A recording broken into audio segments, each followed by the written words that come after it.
Mock പോവാൻ നേരായി കേട്ടാ. അവളെ കുളിപ്പിക്കുന്നേ. ഞാനൊരു ജോലി ചെയ്തോണ്ടിരിക്കുന്ന കാണുന്നില്ലേ സുഖേട്ടൻ? രാവിലെ 5:30 തുടങ്ങിയ യുദ്ധ. ഈ നശിച്ച പൈപ്പിൽ നിന്ന് വെള്ളവും വരുന്നില്ല. ശൈലജയുടെ ലീവ് കഴിഞ്ഞു അത്രേ.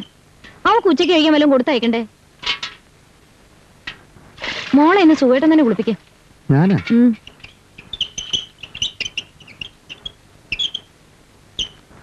ദിവ്യേ, മോള് വാ, അച്ഛൻ കുളിപ്പിക്കാം. വേണ്ട, അമ്മ കുളിപ്പിച്ചാ മതി. അമ്മയ്ക്ക് ജോലിയുണ്ട്, ഞാൻ കുളിപ്പിച്ചേരാം.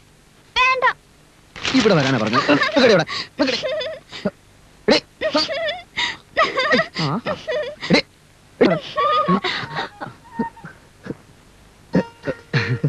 ഞാൻ മോളെ കുളിപ്പിക്കാൻ, അല്ലാതെ മനഃപൂർവ്വം ഇത് കാണാൻ വേണ്ടി വന്നതല്ല. അല്ല, ഞങ്ങളും വേറൊന്നുമില്ല. പൊട്ട്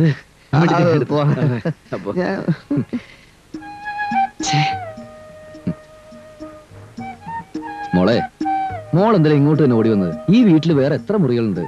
അച്ഛനെ കുളിപ്പിക്കണ്ട. വേണ്ട, മോളെ ഒന്ന് അമ്മയോട് കുളിപ്പിച്ചു പറ. ചെല്ലേ. അയ്യേ, സുഖേട്ടൻ എന്താ വിചാരിച്ചിട്ടുണ്ടാവുക? ഓ, എന്ത് വിചാരിക്കാനാ? ഇങ്ങനെ ഞാൻ തൊട്ടോളാം. വേണ്ട വേണ്ട, ഇനി ഞാൻ തന്നെ ഓടിച്ചേരാം.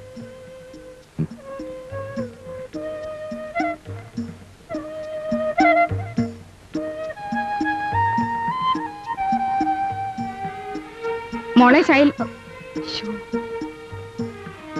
അല്ല, മോക്ക് കൊണ്ടുപോവാൻ ചോറിൽ ഇത്തിരി തൈര് ഒഴിക്കട്ടെ ചോദിക്കാൻ വന്നതാ. തൈര് വേണ്ടമ്മേ. അല്ല, പൊട്ട് തൊടിക്കാൻ വേണ്ടിട്ടുള്ള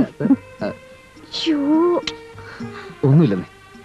ഞാൻ തൊട്ടോളാം. ഞാൻ തൊടിച്ചേരാം. വേണ്ട, ഞാൻ തൊട്ടോളാം. മോളെ തൈര് ഒഴിക്കണ്ട കേട്ടോ. നീ ചമ്മന്തി അരച്ചോടി. ഇല്ല. പിന്നെ എന്തോ നോക്കിക്കൊണ്ടിരിക്കുകയായിരുന്നു. പോയി ആ തേങ്ങ ഒന്ന് തിരികെ. പുറപ്പെട്ടു. ആ, ഇതൊക്കെ ഞാൻ എടുത്തോളായിരുന്നല്ലോ. ആ, പിന്നെ ഞാനെന്തിനാ ഇവിടെ? മുഴുവനും കഴിക്കണം കേട്ടോ. ഒരു പേരിന് എന്തെങ്കിലും വേണമെന്നേ ഉള്ളൂ എനിക്ക്. ആ, അതൊന്നും പറ്റില്ല ഇവിടെ. ശൈലജ അച്ഛനമ്മ എന്നോടല്ലേ ചോദിക്കാ? ഈ സാരി ശൈലജയ്ക്ക് നല്ല ചേർച്ച. ഓ, ഇത് എത്ര പവനുണ്ട് ശൈലജ? ഒരു 3 പവൻ കാണും. നന്നായിരിക്കുന്നു. ഈ കറുത്ത മണി ഇതിന്റെ ഇടയ്ക്കിടയ്ക്ക് ഇങ്ങനെ ഇരിക്കുന്നതാ എന്റെ ഭംഗി. എനിക്ക് പിന്നെ ആഭരണങ്ങളെ പറ്റിയൊന്നും വലിയ പിടിയില്ല. താല്പര്യമില്ലാത്തോണ്ടാ. ഈ സ്വർണ്ണമാലകൾ കഴുത്തിൽ ഞാത്തിട്ട് നടക്കുന്നൊന്നും എനിക്ക് തീരെ ഇഷ്ടമല്ല. സുഖേട്ടന്റെ നിർബന്ധം കൊണ്ട് അതൊക്കെ ഇടുന്നത് തന്നെ.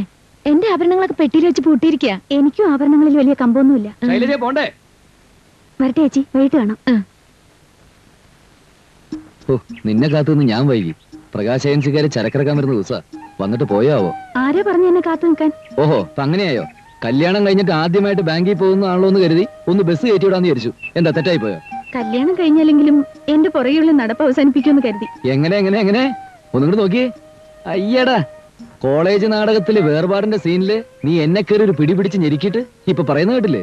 നാടകത്തിന്റെ കാര്യമൊന്നും പറയണ്ട. അത് സീൻ നന്നാവാൻ വേണ്ടി ചെയ്തായിരുന്നു. ഒന്നുമല്ല, മനഃപൂർവ്വം തന്നെയാ. അതിനു മുമ്പ് തന്നെ നിന്റെ നോട്ടവും കളികളും ഒക്കെ ഞാൻ ശ്രദ്ധിച്ചിരുന്നു. സത്യം പറയല്ലോ, നിനക്ക് എന്നോട് കലശലായ പ്രേമമായിരുന്നു. ആദ്യം കത്തയച്ചാരാ, ഞാനോ നീയോ? അതിപ്പോ പറ, നീയല്ലേ? കത്ത് നേരിട്ട് തരാൻ ഭയന്നിട്ട് കോളേജ് ക്യാന്റീന്റെ മുമ്പിലുള്ള ചവക്കുമരത്തിന് താഴെ കത്ത് ചുരുട്ടിയിട്ടിട്ട് അതൊന്ന് എടുക്കുമെന്ന് പറയുമ്പോ നിന്റെ മേലാകെ വിറക്കിയായിരുന്നില്ലേ മോളെ? ഞാനോ? അല്ല, നിന്റെ ചേച്ചി. അയ്യടാ, പുറകാടുന്നു പോലും.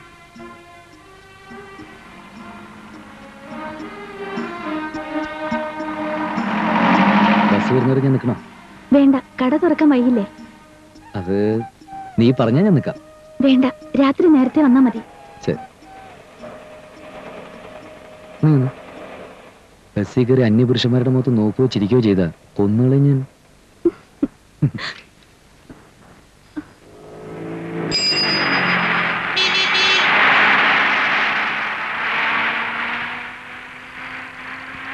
ആ പ്രകാശ് ഏജൻസിക്കാർ വന്നോ? വരികയും ചെയ്തു, പോവുകയും ചെയ്തു. ഇത്ര നേരത്തെയോ? കഷ്ടമായല്ലോ. ഇന്നിനി തുറക്കാൻ പരിപാടിയില്ലെന്നാ ഞാൻ വിചാരിച്ചത്. വേറെ കുറച്ച് പരിപാടി ഉണ്ടായിരുന്നേ. ആ പരിമള സോപ്പ് കാര്യം വന്നിരുന്നു കേട്ടോ. ആ സോപ്പിന് വേണ്ട, അത് വിറ്റാ നാട്ടുകാർ കൈവയ്ക്കും.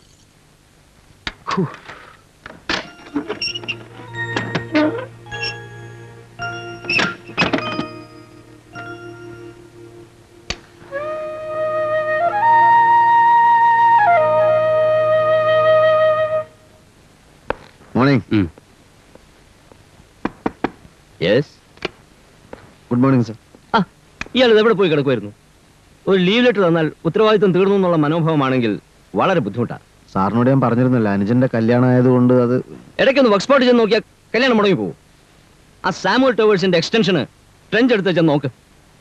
എത്ര അടുത്ത് തുടങ്ങിയിരുന്നത്? അത് 1 മീറ്റർ ആണല്ലോ. ഇപ്പൊ എത്രയാ കുഴിച്ചിരിക്കുന്നതെന്ന് അറിയാം? നിയർലി 2 meters ആയപ്പോ ഞാൻ കണ്ടു. അല്ലെങ്കിൽ അതിലും കൂടുതൽ കുഴിച്ചേനെ. സാർ, കുഞ്ഞനന്ത മേസ്ത്രിയോട് ഞാൻ വ്യക്തമായി പറഞ്ഞിരുന്നു. തനിക്കറിയില്ലല്ലോ അവനൊരു ഫൂളാണെന്ന്. താൻ നിന്ന് ചെയ്യിക്കണ്ടേ? സാർ, ഞാൻ 100 വട്ടം പറഞ്ഞതാണ്. ഒരു കാര്യമില്ല. ആ മെയിൻ സ്ട്രക്ചറിന്റെ സീലിംഗിന്റെ സിമ്മം പ്രൊപ്പോർഷൻ വളരെ കൂടുതലാണെന്നാ തോന്നുന്നത്. ഞാൻ ആ മേസ്ത്രിയെ ചവിട്ടി പുറത്താക്കും. ശരിക്കും വേണ്ടതാണ്. പക്ഷെ ഇപ്പൊ നമ്മളത് ചെയ്താൽ അയാൾ ലേബേഴ്സിനെ കൊണ്ട് പോകും. നമുക്ക് ആവശ്യത്തിന് ലേബേഴ്സിനെ കിട്ടാത്ത സമയമാണ്. അയാൾക്ക് ശരിക്കും ഞാനൊരു ഡോസ് കൊടുത്തേക്കാം. സാർ, ഇത് കഴിഞ്ഞ ആഴ്ച നമ്മൾ മെറ്റീരിയൽസ് വാങ്ങിച്ചതിന്റെ ബില്ലുകൾ. താൻ ആ മേസ്ത്രിയെ പോയി ശരിപ്പെടുത്തും. അവനോട് നഷ്ടം തരാൻ പറ. ശരി സാർ.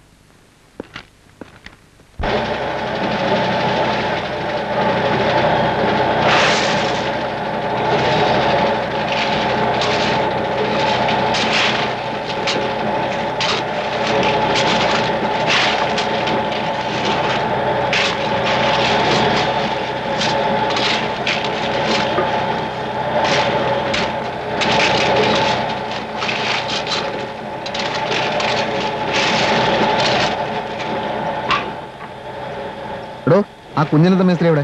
ഇപ്പോഴും ഉണ്ടായിരുന്നു സാർ. ഇവന്റെ ഒക്കെ തലയെ കളിമണ്ണാണോ? 2 ദിവസം ഞാനൊന്ന് മാറിയപ്പോഴേക്ക് ഇതാണ് സ്ഥിതിയെങ്കിലേ ഇവനൊക്കെ മേസ്ത്രി എന്ന് പറഞ്ഞ് നടക്കുന്നത് എന്തിന്?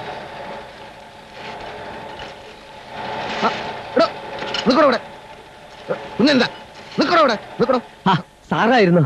കല്യാണമൊക്കെ ഭംഗിയായിട്ട് നടന്നല്ലോ. എടോ, താൻ മനുഷ്യനോ കഴുതിയോ? കഴുതാ 1 മീറ്ററെ ട്രഞ്ച് വേണ്ടു എന്ന് ഞാൻ പറഞ്ഞത് തന്റെ മരത്തലക്കകത്ത് കേറിയില്ലേ? ഈ 2 മീറ്റർ നിറക്കാൻ മെറ്റലും സിമെന്റും ആര് തരും? സാധാരണ മെറ്റലും സിമെന്റും താമോദരം പിള്ളേർ ഇറക്കുന്നത് അയാൾ തരും. ആ അധിക ചെലവ് താൻ വഹിക്കുമെന്നാ ചോദിച്ചത്. അത് എന്റെ അടുത്ത് അവിടെ കാശാണ്. കാശില്ലേ പിന്നെ തന്നെ പണ്ടാരടക്കാൻ ഇങ്ങനെ ഒരു ട്രഞ്ച് എടുത്ത് എന്തിന്? പറ്റിപ്പോയി, ഒരു തെറ്റ് പറ്റിപ്പോയി. സീലിംഗ് കോൺക്രീറ്റിൽ തനിക്ക് തോന്നിയത് പോലെയാണോ സിമെന്റ് ഉപയോഗിക്കുന്നത്? കുറച്ച് കൂടിപ്പോയി. ഇപ്പോഴത്തെ കാലാവസ്ഥക്ക് അത്രയൊക്കെ വേണ്ട സാർ. എടോ, ISI സ്പെസിഫിക്കേഷന്റെ അപ്പുറത്തുള്ള പണിയൊന്നും ഇവിടെ വേണ്ട. ഞാനിവിടെ സൂപ്പർവൈസറായി പണിയെടുക്കുന്നത് തന്റെ തോന്നിയാസം കണ്ട് ചുമ്മാ നിൽക്കാനല്ല. 1:4 പ്രപ്പോർഷൻ മതി. മനസ്സിലായോ? ആയി. മാറില്ലല്ലോ? ഇല്ല. പിന്നെ ആ ദാമോദരമുള്ള ഒരു കാര്യം പറഞ്ഞിരുന്നു. എന്ത് കാര്യം? താൻ പറയടോ. അല്ലേ വേണ്ട, പിന്നെ പറയാം. പറയാൻ ഗുണമുള്ള കാര്യാണ്. വേണ്ട, പിന്നെ പറയാം. ആഭരണം എഴുതിയോ? എഴുതി ചേച്ചി. ഇനി മതി. പോരാ പോരാ, 10 വാക്കുകൂടി എഴുതാതെ നിന്നെ അനങ്ങാൻ വിടില്ല. ഇപ്പൊ തന്നെ 15 വാക്കായി ചേച്ചി. ഇനി മതി. ഇനി നാളെ എഴുതാം. ചേച്ചി ഒരു വടി എടുത്തോണ്ടെങ്കിൽ വന്നേ. ഈ കുട്ടി പറഞ്ഞതനുസരിക്കുന്നില്ല. നല്ല കിഴക്ക് കൊടുക്ക് പ്രീതി. ദിവ്യമോള് ക്ലാസ്സിൽ എല്ലാ വിഷയത്തിനും ഫസ്റ്റാ. ആണോ? വീട്ടിൽ വന്നാ പഠിക്കത്തില്ല. പക്ഷെ ഒരു കാര്യം ഒരു തവണ കേട്ടാ മതി, അപ്പൊ ബൈഹാർട്ടാവും. നല്ല ബുദ്ധിയാ. അല്ല, ഇതിലിപ്പോ അതിശയൊന്നുമില്ല. എല്ലാ ക്ലാസ്സിലും ഫസ്റ്റായിട്ടാ ഞാനും പഠിച്ചോണ്ടിരുന്നത്. ആണോ? എനിക്ക് പഠിക്കാൻ ഭയങ്കര മടിയായിരുന്നു. അച്ഛന്റെ തല്ല് ചില്ലറയൊന്നും അല്ല കിട്ടിയിട്ടുള്ളത്. എന്റെ അച്ഛൻ എന്നെ ഒന്ന് തൊട്ടിട്ട് പോലുമില്ല. പഠിത്തത്തിന് എന്തുമാത്രം സമ്മാനം എനിക്ക് കിട്ടിയിട്ടുള്ളത്. എന്നെ ഒരു ഡോക്ടറാക്കണമെന്നായിരുന്നു അച്ഛന്റെ ആഗ്രഹം. എന്നിട്ട് ചേച്ചിക്ക് ഡോക്ടറാവാൻ ഇഷ്ടായിരുന്നില്ലേ? അതുകൊണ്ടല്ല, അങ്ങനെ ഇരിക്കുമ്പോഴാ അമ്മയ്ക്ക് അസുഖം വന്ന് കിടപ്പിലായത്. എന്നിട്ട് ഏതുവരെ പഠിച്ചു? അത് അമ്മയ്ക്ക് അസുഖം വന്നപ്പോഴേ മനസ്സാകെ വിഷമിച്ചില്ലേ, അതുകൊണ്ടാ SSLC തോറ്റുപോയത്. എന്നിട്ട് തേങ്ങ എത്രയും മതി കേട്ടോ. SSLC പിന്നെ എഴുതിയില്ലേ? മോഹനം വരുന്നുണ്ടെന്ന് തോന്നുന്നു.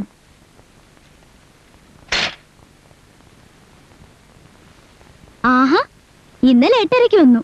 ഇന്നിപ്പോ 8 ആയില്ല. ഈ നിലയ്ക്ക് പോയാൽ കുറെ കഴിയുമ്പോൾ ചേട്ടൻ കട തുറക്കാതാവോ? മുഴുവനോടങ്ങ് വിഴുങ്ങിക്കളരുത്. പാരീസ് ആണോ? അല്ല, ലണ്ടൻ. അയ്യ, കമ്പനിയുടെ പേരറിഞ്ഞാലേ മിഠായി.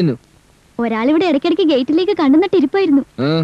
പാതിരാത്രി കഴിഞ്ഞാലും വീട്ടിൽ വരാത്ത ആളിപ്പോ എന്ത് കൃത്യമായിട്ട് ഹാജരാവുന്നത്. മതിയടി, മതി മതി. ഒരുപാട് കൊഞ്ചല്ലേ. ഈ മിടുക്ക് നീ പരീക്ഷ എന്നിൽ കാണിച്ചായിരുന്നെങ്കിൽ പണ്ടേ നീ പ്രീ ഡിഗ്രി പാസ്സായി പോലായിരുന്നു. മതി. ചായ വേണോ മോന്? വേണ്ട ചേച്ചി. ഇവൻ കടയിൽ പോകാൻ തുടങ്ങിയ പിന്നെ അടുക്കള കയറാത്തത്.